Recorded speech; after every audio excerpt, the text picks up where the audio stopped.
galera, tudo bem com vocês? Aqui quem fala é Jadiel Anacleto. E gente, a gente está com uma novidade incrível que eu gostaria de compartilhar com você. Durante algum tempo o Senhor começou a comunicar no meu coração um desejo de estar em diversas plataformas para comunicar aquilo que Deus fez na minha vida e o amor dele para essa humanidade.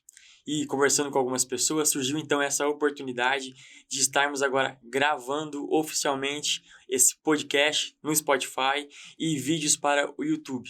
Então seja muito bem-vindo a esse canal, seja muito bem-vindo a essa plataforma. Esse podcast ele tem como objetivo falar sobre algumas temáticas muito importantes, sobre cosmovisão bíblica, sobre cultura, sobre arte, sobre tecnologia, sobre ciência, sobre política e ressaltar e enfatizar quais são os locais aonde um cristão deve estar inserido para manifestar a glória de Deus. Então estou muito feliz com isso e eu não poderia começar de maneira diferente esse canal e esse episódio sem uma oração. Então eu gostaria que você fechasse seu olho. Se você está dirigindo, mantenha o olho aberto, mas preste atenção em espírito àquilo que vai ser falado nesse momento, ok? Senhor Deus, muito obrigado pelo privilégio de falar do seu amor, pelo privilégio de ser encontrado pelo teu Espírito, pelo privilégio de ser alcançado pelo sangue de Cristo Jesus. Pai, a nossa oração é que o Senhor venha gerar apenas uma pessoa em nós, que é Cristo Jesus.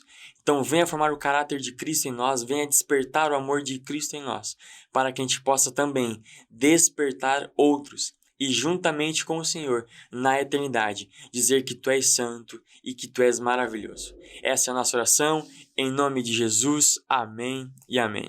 Então, vamos começar o nosso episódio de hoje.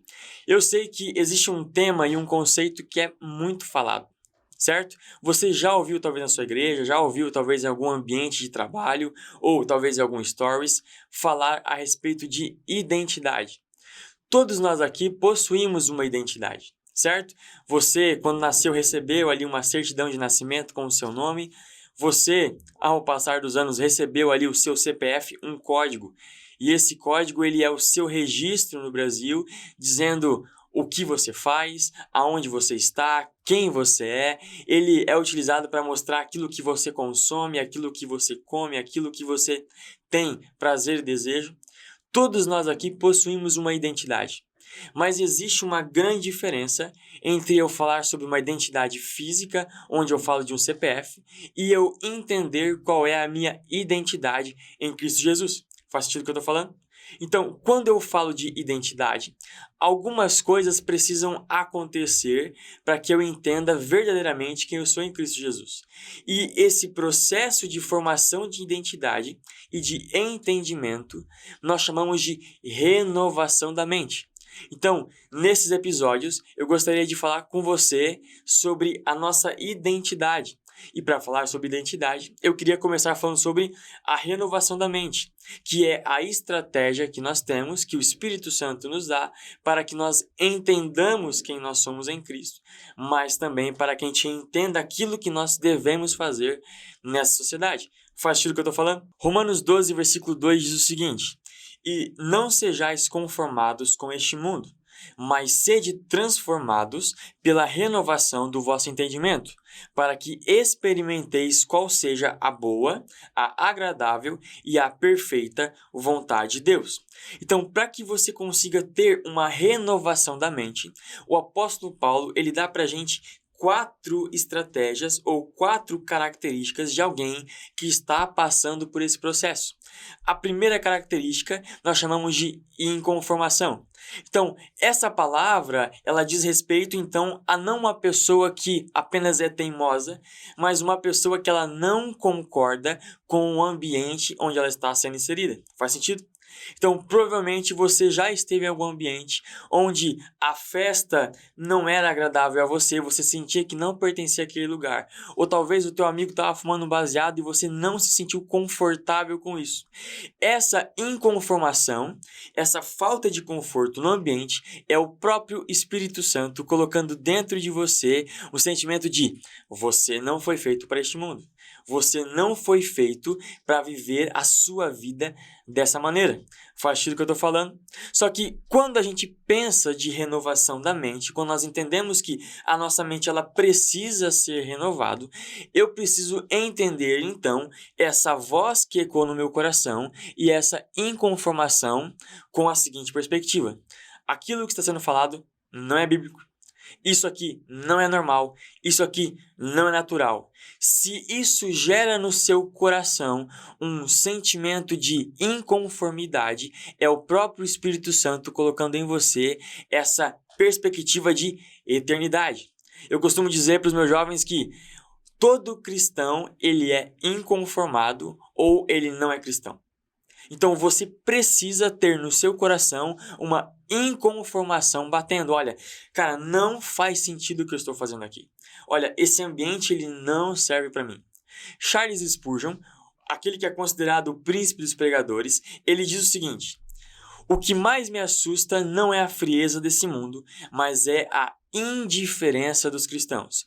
O que ele está querendo dizer para a gente é o seguinte: olha, o que mais me incomoda não é o fato do mundo não concordar com as nossas práticas ou com o mundo não ter a mesma postura e objetivo que nós. Ou seja, o que mais me incomoda não é o fato do mundo não querer se casar ou não querer fazer sexo só quando está debaixo de uma aliança. Mas o que mais me inconforma é como a igreja se torna indiferente, ou seja, nós não damos mais bola. E se nós não prestarmos atenção nisso, se eu e você nós não tivermos essa inconformação no nosso coração, nós não conseguimos viver aquilo que o próprio Jesus nos diz em Mateus 5. Vós sois a luz do mundo. A luz, ela traz mais luz. Ela tira as trevas da sua zona de conforto e ela clareia os ambientes. É exatamente essa a sensação e a atitude de quem é inconformado. Faz sentido o que eu estou falando? Só que, além de inconformação, o apóstolo Paulo fala sobre transformação. Então, se eu e você nós somos inconformados com esse mundo, logo, nós não vamos nos ausentar de responsabilidade. Pelo contrário, nós vamos assumir a responsabilidade e então sermos agentes de transformação.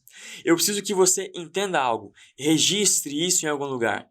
Se a igreja não discipular o mundo com certeza irá discipular a igreja.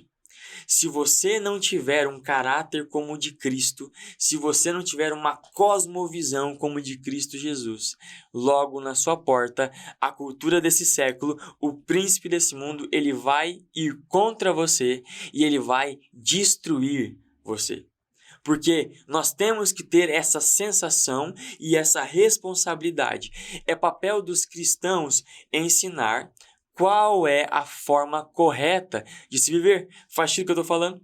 Existe um instituto chamado Barna. Ele é um instituto de pesquisa, onde ele diz o seguinte, que 100% dos cristãos do Brasil, se você pegar 100% dos cristãos, apenas 10% deles irão trabalhar dentro das igrejas, dentro de um templo, como pastores, como obreiros, como ministros. Apenas 10% desses cristãos. E aí eu te pergunto, aonde estão os outros 90%? Simples. Eles estão dentro das universidades, dentro dos colégios, dentro dos mercados de trabalho, dentro das bolsas de valores. Eles estão em todas as outras esferas, sendo agentes de transformação. E essa identidade, esse pensamento, gera em nós um outro ponto do processo da renovação da mente, que é a mudança de mentalidade. A palavra grega para renovação da mente é metanoia. Metanoia é um giro de 180 graus à direção oposta. Então imagine que eu estou indo para a esquerda e logo eu percebo que não é um caminho correto. Então o que eu faço? Eu dou um giro de 180 graus e vou à direção oposta. Isso é renovação da mente. Então eu sou inconformado. Essa inconformação ela gera uma transformação e essa transformação ela me renova. Ela gera um arrependimento na prática que eu estava na minha vida, para agora um novo nível de intimidade e um novo nível de autoconhecimento. Faz sentido o que eu estou falando? Mas talvez você está aqui me ouvindo e você pergunta, tá, Jadiel, mas como que eu sou modificado? Como que eu passo por um processo de arrependimento? Simples. Josué, capítulo 1, versículo 8. Medita na palavra de dia e de noite. Ou seja, gente, não existe Deus em silêncio para quem lê a palavra dele todos os dias. Talvez você está com uma crise porque você espera uma resposta do Senhor, mas talvez você espere essa resposta com a sua Bíblia fechada. Como que eu vou modificar? Como que eu vou mudar a minha mente? Simples, lendo a palavra de Deus, meditando nela dia e noite. E é a partir dessa perspectiva de, uau, eu estou sendo renovado, eu vou para a última parte desse versículo, que diz o seguinte: para que experimenteis qual seja a boa, a agradável e perfeita vontade de Deus. A experiência da renovação da mente, ela é para você que serve a Ele e conhece a Ele, logo você se conhece, mas a experiência da renovação da mente, ela é para aqueles que conhecem a você. Então deixa eu te dizer algo, talvez você seja a única Bíblia que as pessoas estão lendo no seu trabalho. Talvez você está fazendo parte de uma família que não é cristã. Seu pai, sua mãe, seus irmãos, ou talvez o seu marido, ou talvez a sua esposa, eles não são cristãos. Talvez você é a Bíblia ou o devocional que muitos farão. E essa é a parte mais incrível sobre a experiência de quem renova sua mente. Porque quando eu conheço a Cristo Jesus, eu estou me conhecendo. Mas quando eu conheço a Cristo Jesus e sei quem eu sou para Ele, logo eu não consigo viver uma vida onde eu anuncio para as pessoas quem eles também deveriam ser. Então é esse o processo. Eu sou inconformado, a inconformação ela gera uma transformação, a transformação ela vai gerar uma renovação de mente, metanoia, e a renovação da mente ela causa a experiência. E a experiência é para quem se encontra com Jesus e para quem se encontra com alguém que é parecido com ele também. Eu posso te pedir um favor? Pega esse vídeo, cara, curte ele, comenta, mas por favor, compartilha, porque com certeza você sabe de alguém que precisa renovar a sua mente. Fique com Deus e até a próxima. Valeu!